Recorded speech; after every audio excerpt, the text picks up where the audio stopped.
There was a man who had 3 girlfriends, but he didn't know which one to marry, so he decided to give each one $5,000 to see what they would do with it. The first one went out and got a total makeover.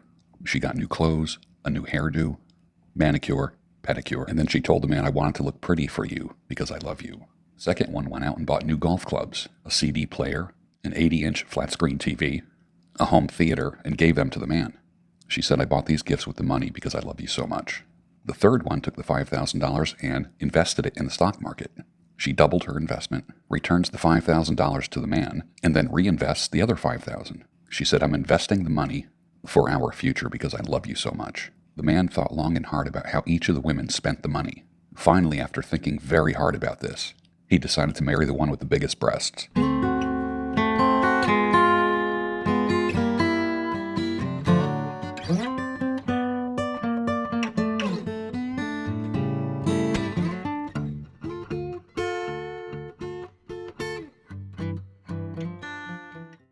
Stirring the coffee with chopsticks using the vortex method, the only true way to optimize the taste of your coffee. At the molecular level, good morning. Welcome to the Daybreak Show. I am the Sultan. We'll get started, but first, Triple Bastard Dark Roast.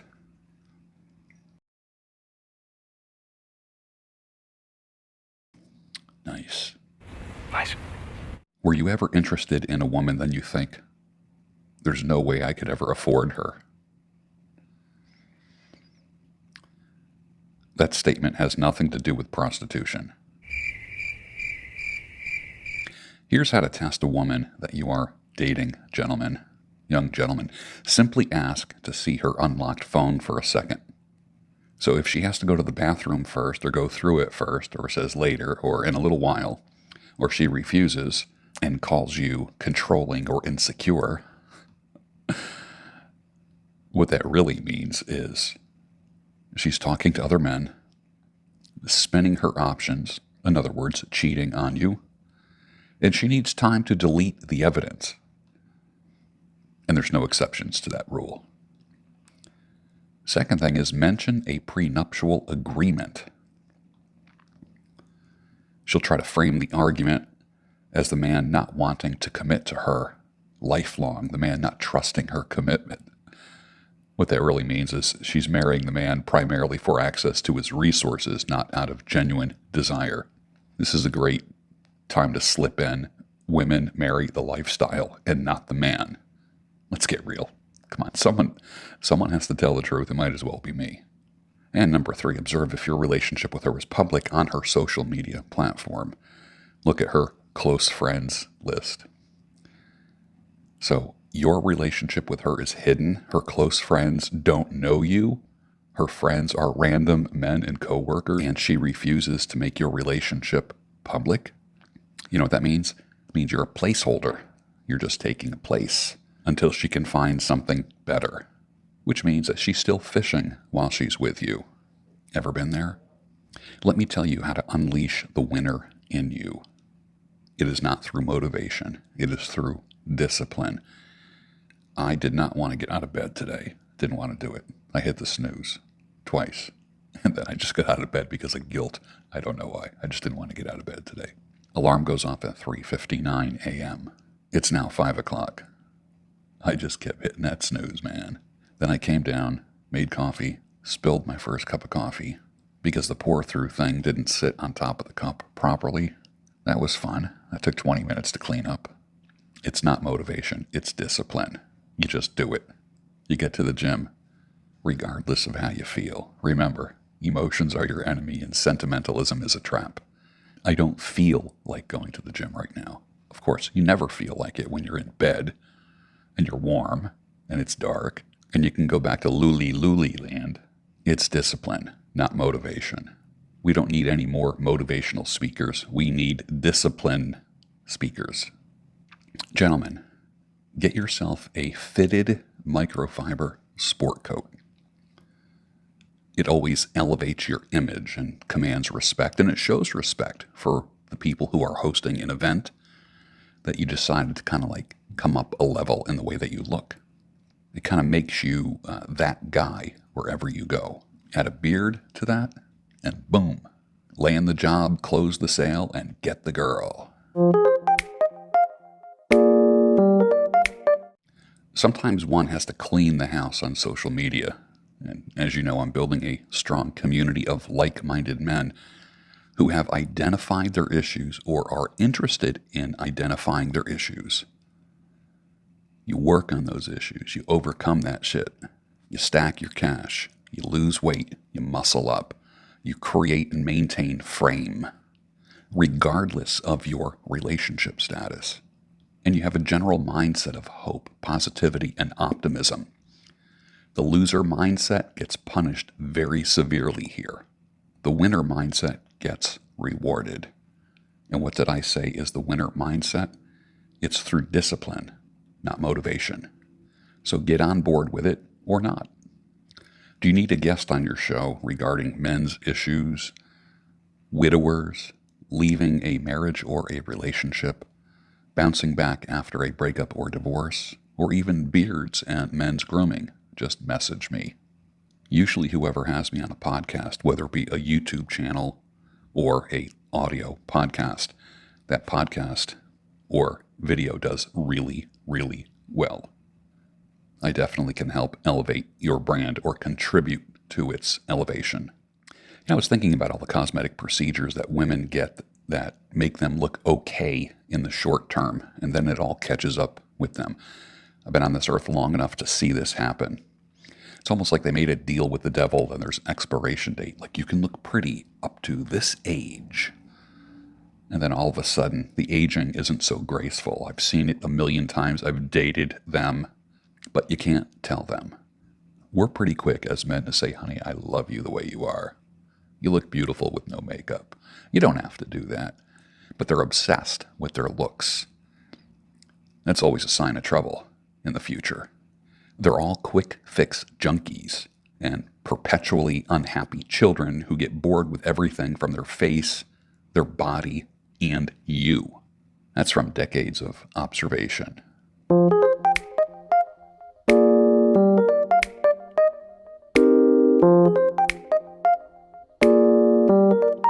Hey, I got a question for you. When you have cancer, let's say such as prostate cancer, the medical world gives you drugs to decrease or stop testosterone production because testosterone contributes to cancerous growth.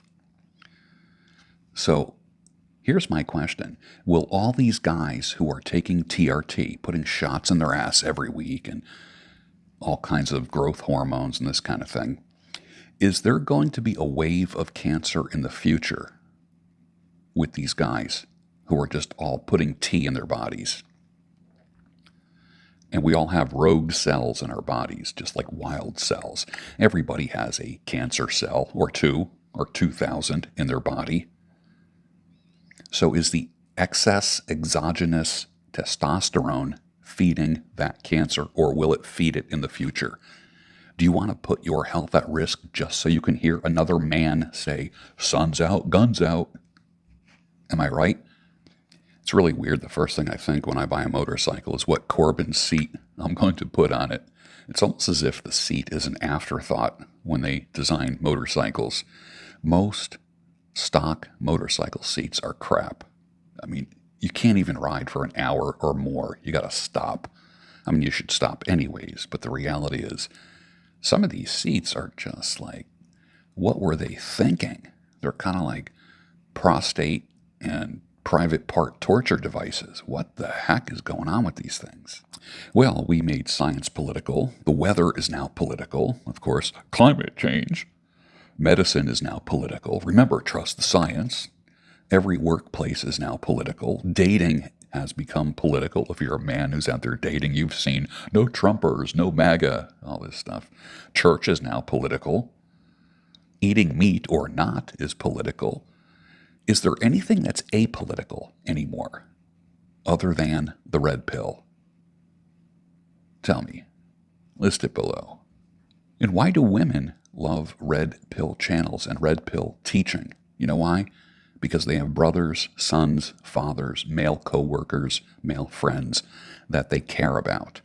Anything that helps a man strengthen himself, a woman benefits from. That is what I found to be true. Did you know that married women have up to 5 times more sexual satisfaction than single women who are serial daters. And the law of diminishing returns is alive and well, meaning that the more men that she is with, the less satisfaction there is. So they just end up having very little or minimum satisfaction and then marrying the simp, the guy with the money, the guy with the lifestyle, the guy that will take them away from their corporate world. At this point in my life, making money is pretty effortless as opposed to my younger years of just constantly hustling and grinding. It's almost like a hobby now, and I never want to retire from it like my father and grandfather did. They couldn't wait to retire. But I also watched their years of accelerated decline happen after they retired. Retirement? No thank you. Men want sex toys. Women want success toys. Men want a woman who will do anything. Women want a man who can achieve anything. That being said, it's a miracle that anyone can couple up today for legit God-honoring, virtuous reasons. Think about this. In the past 100 years, men went from valuing fertility to valuing sexual utility in a woman. They went from, will she make a good mother, as evidenced by noticing the hip-to-waist ratio, a nurturing, calming spirit. We went from that to, will she be good in bed? Can she give me a good beej, as evidenced by hotness and social promiscuity, overt sexuality and hoe vibes. If she doesn't bring a fertile, fruitful womb to the table and only relies on appearance, albeit a declining appearance, then all they have is utility. Add hormonal birth control to that, and all godly virtue leaves that woman. What a waste of a womb. Single women are wrecked by sex. Married women are enriched by it. Here's a little business advice.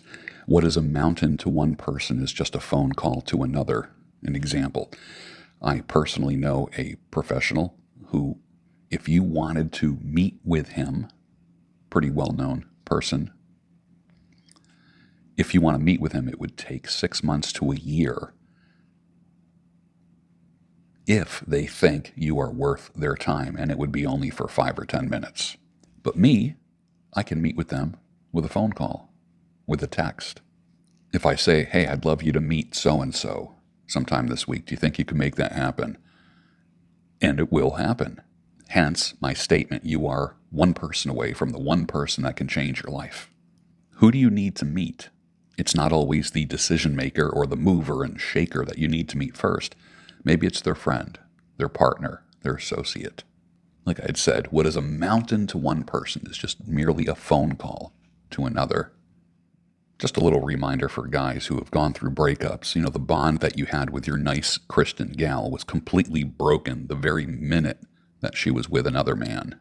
The minute that another man kissed her, the minute that he entered her, the bond was broken. There's no such thing as just picking up where you left off if you get back together.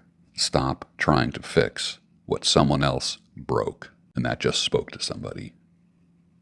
Dating is a word that women use, so they don't have to use the word fuck. Let's get real.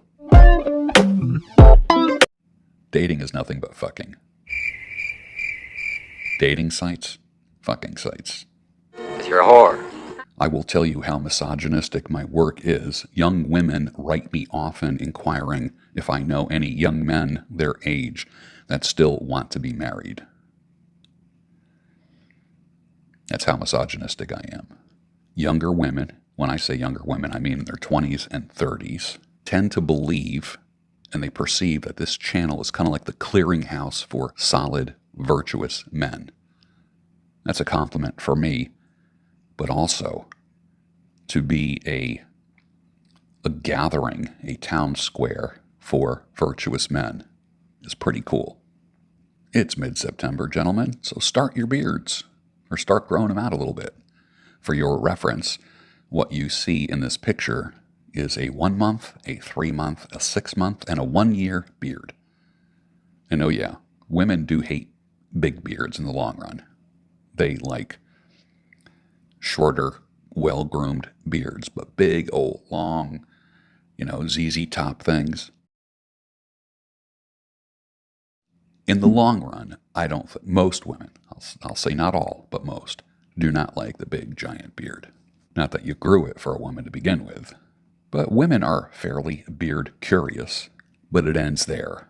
They'll kiss the heck out of your beard. Perfect. They'll enjoy a beard massage as you run that beard up and down their body and their lower back. Great ass! Oh yeah, they want that beard. They want the B. They want the D, but they want the B. Perfect. They love to grab it while you're peaching them. They'll ride that beard like a cowgirl. But when it's all said and done, they will not marry you if you have a big beard. They will be with you in the same way a dude will date a chick from another race, just to see what it's like. And then they end up settling with a clean-shaven guy, a dude with like 5-day scruff or a goatee. If you make that beard white, you can completely forget about it. No woman wants to be with Santa or Gandalf. And gentlemen, I would just encourage you to see the world as it is, not how you want it to be. Experiment with your beard.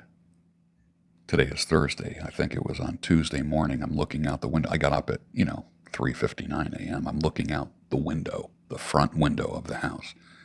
And I see 2 8-point bucks just walking down together, taking a stroll down the street. Funniest thing, the deer are out in force. So motorcyclists, especially in Pennsylvania, man, I don't know. I've never seen more deer. And this is what I think the issue is.